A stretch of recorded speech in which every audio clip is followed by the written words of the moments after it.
আসসালামু আলাইকুম ওয়া রাহমাতুল্লাহ। সুপ্রিয় দর্শক মণ্ডলী, আমি আশা করি মহান রাব্বুল আলামিনের অশেষ রহমত এবং দয়ায় আপনারা ভালো আছেন। সুপ্রিয় দর্শক, আমি আজকের ভিডিওতে যে বিষয় নিয়ে আলোচনা করব, সেই বিষয়গুলো প্রত্যেক মুসলমানের জানা খুবই জরুরি।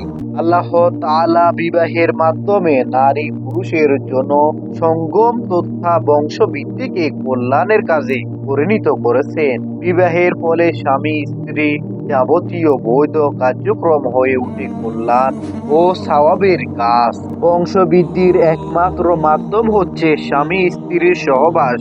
এর রয়েছে কিছু নিয়ম ও নীতি ও দোয়া। সুপ্রিয় দর্শক, আমরা আজকের ভিডিওতে আলোচনা করব স্ত্রী সহবাসের 12টি সুন্নাত।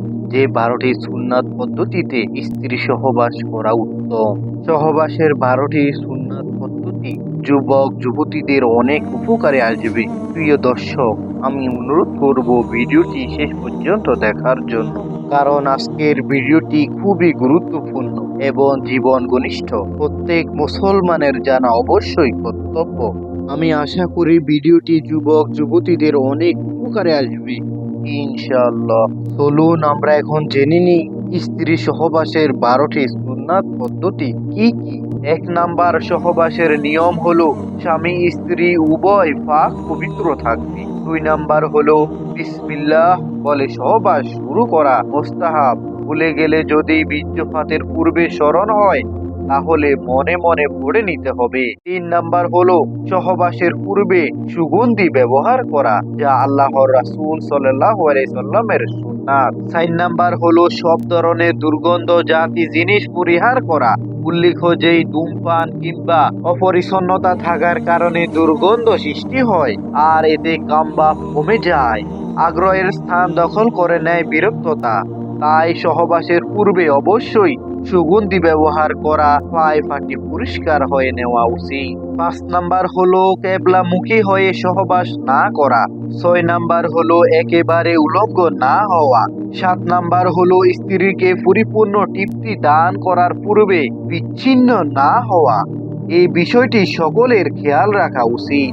8 নাম্বার হলো বীর্যপাতের সময় মনে মনে নির্ধারিত দোয়া পড়া, কেননা যদি সেই সহবাসে সন্তান জন্ম নেয় তাহলে সন্তান শয়তানের প্রভাব থেকে মুক্তি থাকবে। সুবহানাল্লাহ। 9 নাম্বার হলো স্ত্রীর হায়েস নেফাসের সময় সহবাস না করা। স্ত্রীর হায়েস অবস্থায় সহবাস করা হারাম, এটি যেন ভুলেও না করেন। 10 নাম্বার হলো চন্দ্র মাসে প্রথম এবং 15 তারিখ রাতে মিলিত না হওয়া। 11 নাম্বার হলো স্ত্রীর জরায়ুর দিকে সে সহবাস না করা।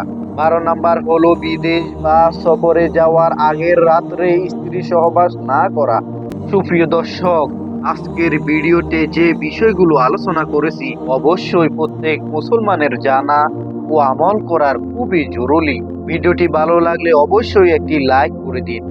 আল্লাহ তাআলা যেন আমাদেরকে এই সকল বিষয় মেনে সহবাস করার তৌফিক দান করেন। আমিন।